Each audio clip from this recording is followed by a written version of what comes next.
Okay, so Mike is involved in a project right now.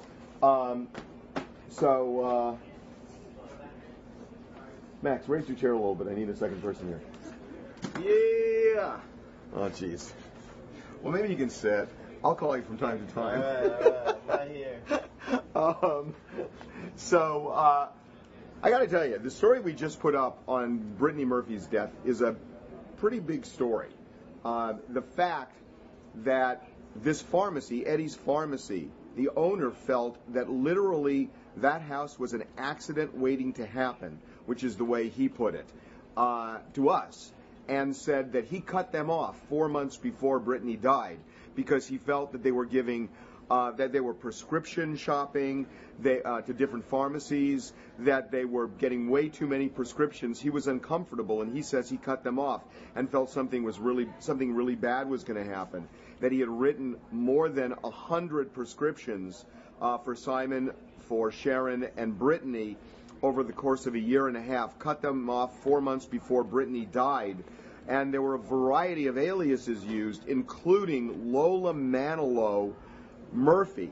Now, we found out from the pharmacist that Lola Manilow Murphy was an alias for Brittany Murphy.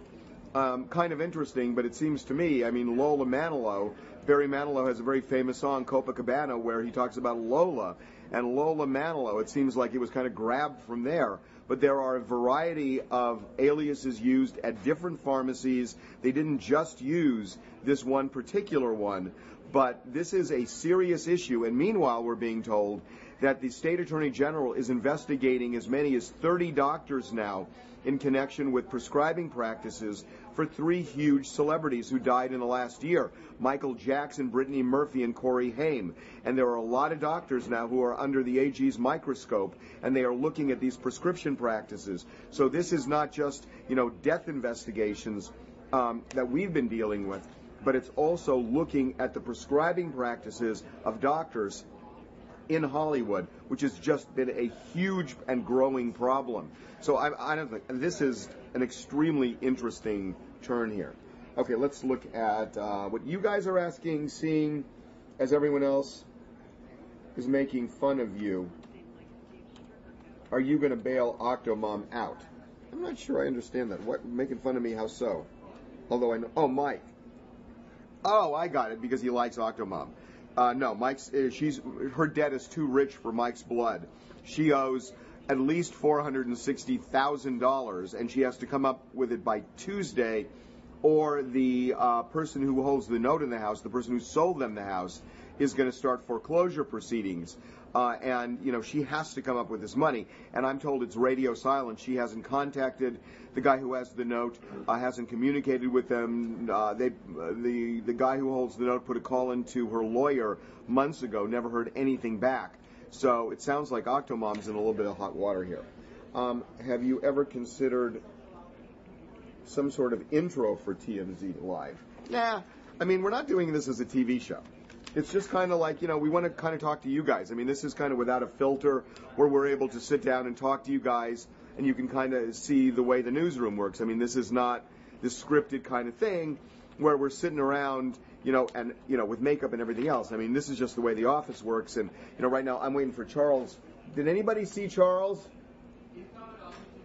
Okay, yeah, Charles is finishing up the show, and Mike is doing something, so he will be here shortly. Charles, what up? Is he coming? Oh, okay, whenever he comes. I don't understand the Anna Nicole case. What is the dispute? Though she was definitely getting money, thought she was definitely getting money from her late husband. It's a whole thing between a California court and a Texas court. And if I try to explain it, I am just going to utterly confuse you. But the bottom line is, there are two states that have 2 different courts that have reached 2 different results. And one involves bankruptcy and another involves probate. And basically, one state has said that Anna Nicole is entitled to the $300 million that Howard Marshall promised her while he was married to her.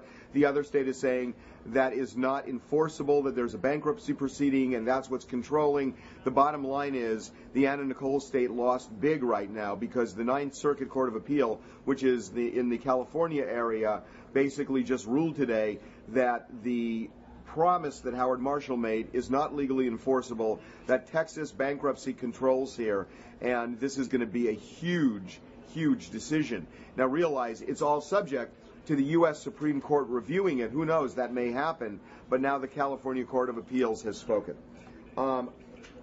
Even though you're Jewish, do you admit that Michelle McGee photos are pretty hot? Oh, guys. Come on. I mean, it's weird. I had dinner last night with somebody, and I'm not going to say who, but it's somebody that you all would know. I was shocked to hear this person talk about, because it just didn't seem like to fit the profile, how hot Michelle McGee was. And I'm not going to give it away, but the person who said it doesn't have tattoos. And so, I don't know. The Nazi thing's a buzzkill, I'm sorry, right? It's a buzzkill. Sorry, she's not that hot. And Max is saying objectively she's not that hot. Cinnabon was found. Why haven't you guys reported it yet? We did put it in there that they found her yesterday. But the odd thing is that according to the company that tracks Cinnabon, the dog has been missing since Monday. And how was the dog missing since Monday in a storage area in West Coast Choppers? And that's something we don't understand. We haven't gotten the calls returned yet, but it is a mystery.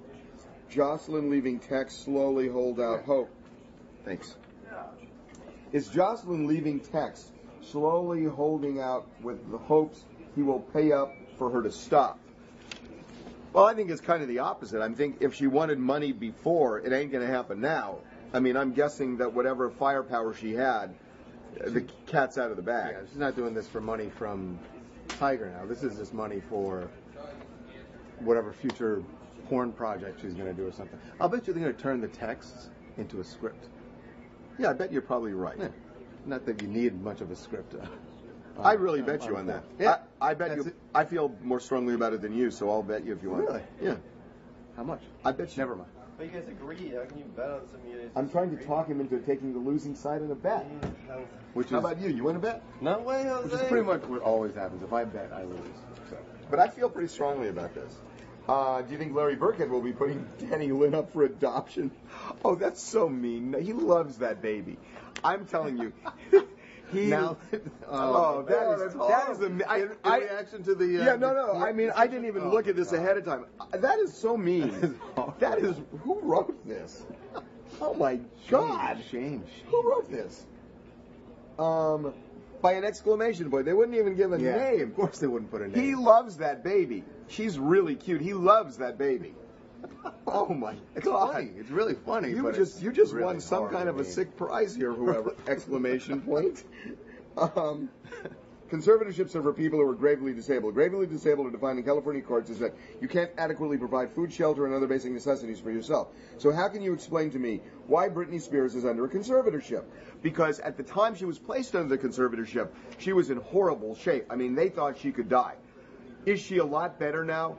Yes. Is it kind of weird that on the one hand you could say, how is she under a conservatorship? If you're correct, that is the legal should be.